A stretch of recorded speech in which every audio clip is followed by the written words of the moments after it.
Madame la ministre, madame la rapporteure, chère Patricia, madame la présidente, mes chers collègues, le texte de CMP que nous allons voter cet après-midi est le résultat de discussions fructueuses entre nos deux assemblées. Au nom du groupe démocrate, permettez-moi de m'en réjouir. Ce texte s'inscrit dans le droit fil de la volonté du président de la République, Emmanuel Macron, lorsque celui-ci déclarait vouloir, le 20 septembre dernier, non seulement demander pardon aux harkis et à leurs familles au nom de la France, mais surtout concrétiser ses excuses par une nouvelle loi de reconnaissance et de réparation. Dès lors, une telle perspective nous incitait naturellement à agir conjointement dans un cadre transpartisan. Presque. Le devoir mémoriel de la nation envers toutes ces femmes et tous ces hommes ayant œuvré pour la France et dont les souffrances demeurent présentes n'est pas seulement réaffirmé dans ce texte, mais bien matérialisé corrélativement par un devoir de réparation. Précisément, l'état des lieux législatifs démontrait qu'il était encore nécessaire de légiférer sur certaines des conditions relatives au bénéfice de l'allocation viagère due aux conjoints et ex-conjoints, mariés ou ayant conclu un pacte civil de solidarité, survivants d'anciens harkis, moghaznis et personnels des différentes formations supplétives et assimilés évidemment de droit civil, du droit local ayant servi en Algérie.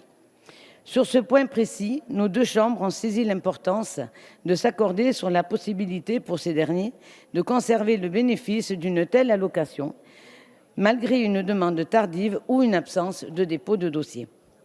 De même, il est également question d'étendre le champ d'application du bénéfice de cette allocation viagère aux conjoints et ex-conjoints des personnes dites assimilées, aux membres des formations supplétives jusqu'alors non concernées. Cela dit, dans une volonté de couvrir l'ensemble des situations, cette mesure concerne également ceux d'entre eux qui auront établi leur résidence dans un autre État de l'Union européenne et qui, jusqu'alors, rencontraient des difficultés pour percevoir cette allocation. Chers collègues du groupe Les Républicains, merci de poursuivre vos conversations dehors de l'hémicycle. Poursuivez, madame la députée. C'est une loi que vous respectez. Excusez-moi, mais depuis le début, c'est pas terrible. Bon. Ces dispositions viennent directement faire écho aux constatations retranscrites par le groupe de travail présidé par le préfet Dominique Sceaux dans son rapport paru en 2018 dit « Aux harkis, la France reconnaissante », et ce, à la demande du gouvernement. En effet, si les harkis représentent à ce jour une population âgée et majoritairement vulnérable, les séquelles des conditions de vie ayant été les leurs et ayant particulièrement marqué leur existence, le cas des veuves de ces hommes courageux devait particulièrement retenir notre attention. De même, il convenait de prendre en compte pour une femme divorcée de harkis encore vivant l'impossibilité pour elle de bénéficier d'une allocation compensatrice des conséquences de son rapatriement en France afin qu'elle voie sa situation régularisée.